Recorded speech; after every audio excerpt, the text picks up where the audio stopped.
So outline for today, we're going to talk about the SimpleGrid. It's a new variable type. We'll look at its methods, and we'll look at how to combine the SimpleGrid plus for loops, which is totally awesome. We'll also actually have a special topic at the end. We'll look at what happens when things with a SimpleGrid go wrong.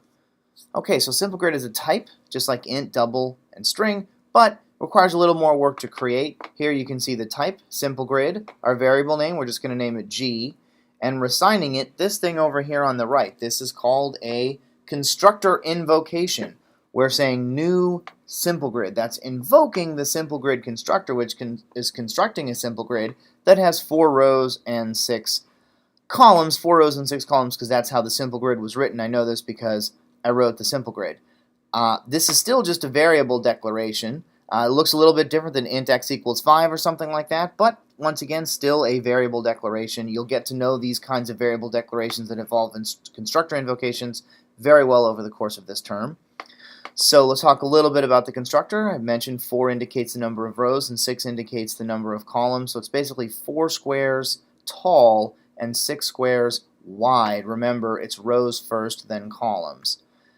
SimpleGrid also has another constructor where you just give it one number. That's assuming that you want a square SimpleGrid. So for example, new SimpleGrid of size 5 is always going to make it 5 by 5. Not always 5 by 5, 5 by 5 because there's a 5 here. If you put a 10 here, it would of course be 10 by 10. Now, a couple of other things about this constructor invocation. You notice that the name of the constructor always matches the name of the type.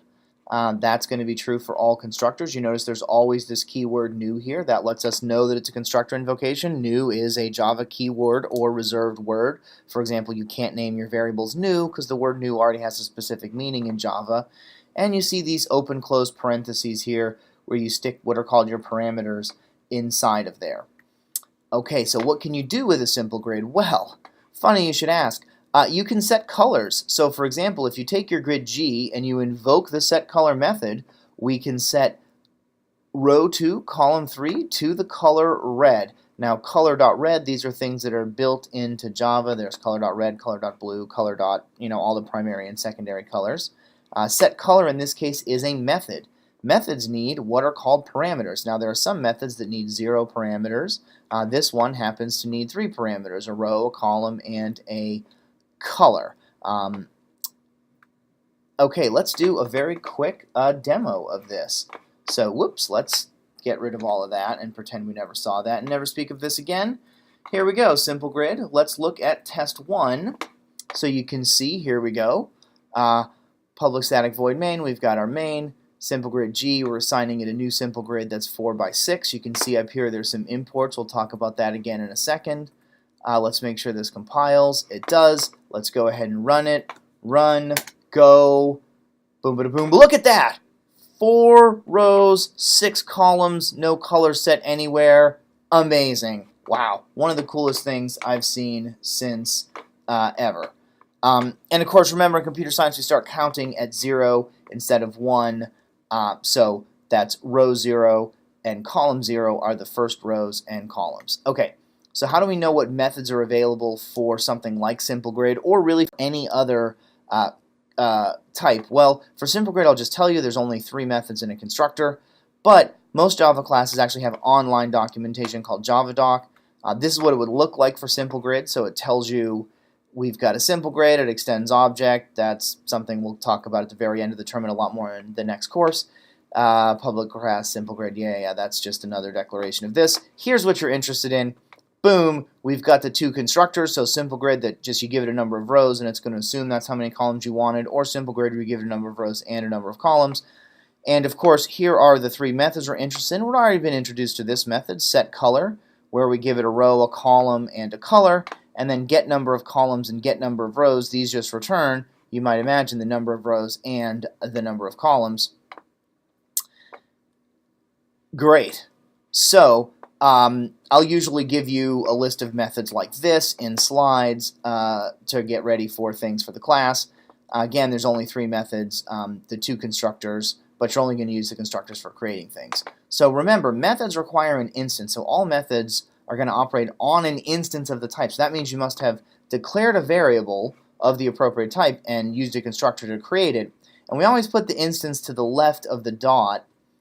And and then we have the dot, and then we have the method that we're trying to invoke. So one way to think about this, methods have to operate on a particular instance. So here we're actually creating two simple grids. Grid 1, which is 10 by 10. Grid 2, also 10 by 10. But grid 1, we're setting row 0, column 0 to red, and grid 2, we're setting row 5, column 5 to blue, right? So here we're re-emphasizing that grid 1, we're invoking this method to do a particular red at 0, 0 for grid 1. Grid 2, we're invoking this method with 5, 5, so this is sort of going to look different. So let's just go ahead and demo this. This is two grids, so you can see there's the code.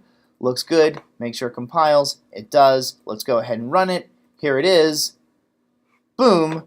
Okay, but look behind it. See, there's now two different simple grids that we've created. Oh, and if you click on them, it goes ahead and gives you some information. And so that kind of makes sense if we sort of put these over here. Look at them. We said grid 1, we want 0, 0 to be red. This is grid 1. Grid 2, we wanted 5, 5 to be blue. That's grid 2.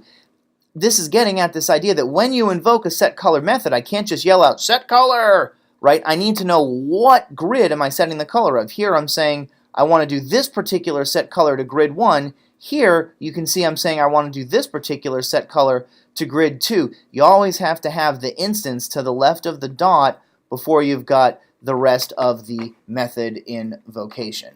Fantastic. Let's see what else we've got. I said all of this verbally and then demoed it. Cool. Let's do a couple of quick questions. Head on over to Google Classroom to answer these so you can see. Here we're combining a simple grid with for loops. So if we were to run this, what would it do? Go ahead and think about that. Try it out. Did you come up with A? If you did, you're correct. A makes the most sense. A is the correct answer because we've created this grid. It's 10 by 10. We've got this for loop. I is going from 0 to 9, but remember we start counting at 9. And if we look at these set colors, well, the column is always 0, right? So we're only setting things in this 0th column. But the row value is ranging across the I values, which are going from 0 up to, but not including 10, meaning 0 to 9. So 0, 1, 2, all the way up to 9. That's why that is the correct answer. Hey, let's do this diagonally. What will we need to do to draw a diagonal grid? I don't know. Take a look at these. Go ahead and pause me. Head over to Google Classroom. Answer this. Think very carefully. Did you come up with a trick question? There's two right answers. If so, then you are correct. So this is the obvious answer, A, and I hope when you saw A, you didn't just immediately stop looking and looked more.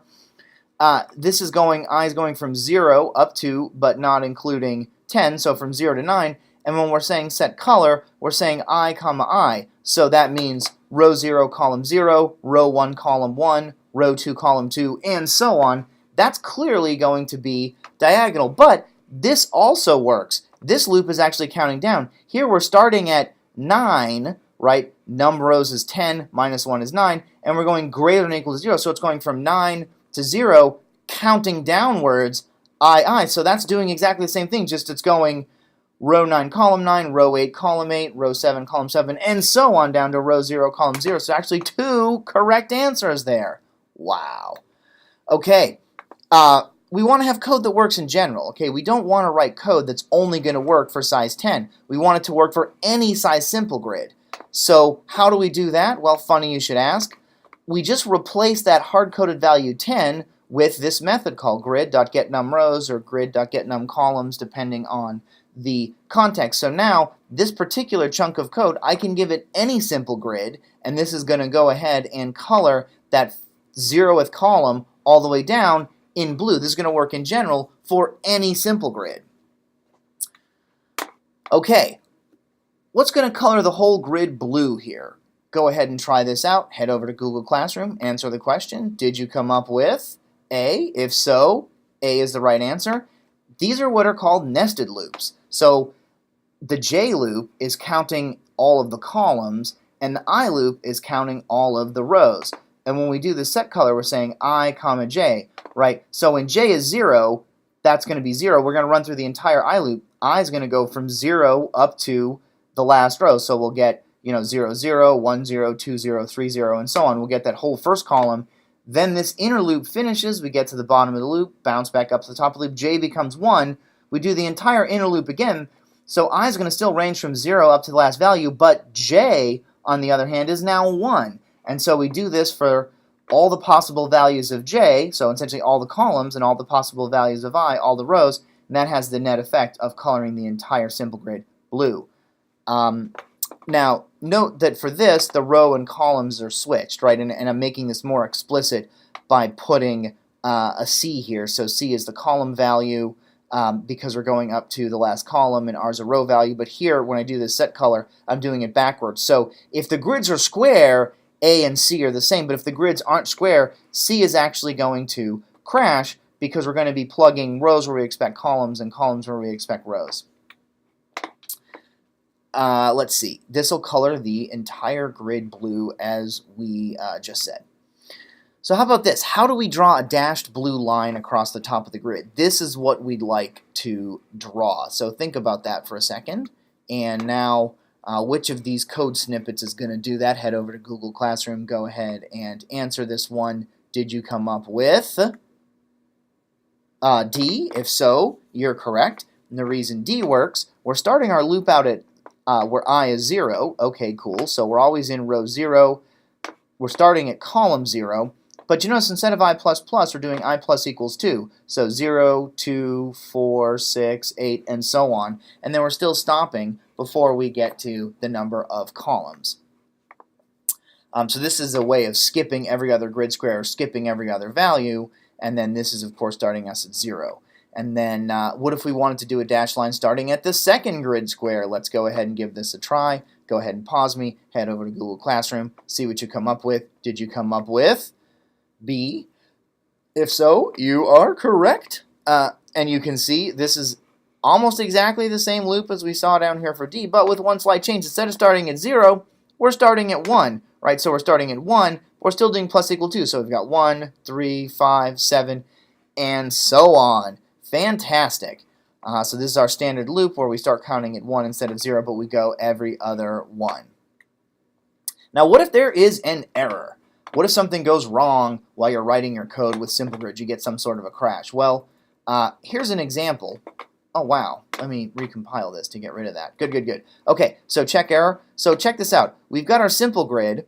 We're making it 10 by 10, and we're going through each of the rows, and we're trying to color that first row. But notice we made an error. We started I out at 0, but instead of I less than num rows, we accidentally said less than equal. That's a common mistake to make. You see this all the time in programming, even with very experienced programmers. So now this row value, it's going to get 1 too far. It's going to go up to row 10, and it shouldn't go up to row 10. It should only go up to row 9. So let's go ahead and run this and see what happens. And then check this out. Bing! Oh my gosh, look at all this stuff. We've got, this is giving me an error message down here in the terminal window. Oh, that's not what I meant to do at all. Come back. Good, good, good. Yeah, error in the terminal window. Down here, it's highlighting a line, and it's showing us that same error message. And if we look here, if you check out this SimpleGrid, look at this. It colored everything like it was supposed to, but then, oh my god, when it went over the edge, it triggered this error in, and it's printing something in what's called the gutter. We've got this little gutter or boundary around here, and if you run over the edge, it crashes the program, and it'll sort of put a mark in the first place where it failed. And in fact, if we click on this, it'll actually pop up a little tooltip. I'm very proud of that. I had to do a whole bunch of hackery to get those tooltips to work. In fact, if we click anywhere on the SimpleGrid and then wait a fraction of a second, it'll tell us what row and column we clicked in. And in fact, it always prints the rows and columns over here in the terminal immediately, but it also hovers up on the tooltip. And so this gives you a way of hopefully helping when you're debugging. If you've got some code that's cruising along and then it crashes, this will tell you the row and column where it's crashing. Here it's saying, you know, I went out of bounds, 10, 0 is out of bounds, row has to be between 0 and 9, you had 10, column must be between 0 and 9, you had 0. So here you know the column value is 0, the row value was bad because we can only go from row 0 to row 9. We tried to do row 10, so it's sort of coloring this to let us know that's where the error happened, but it's crashing, and you can see this is outside of the grid line. So that's what I've got.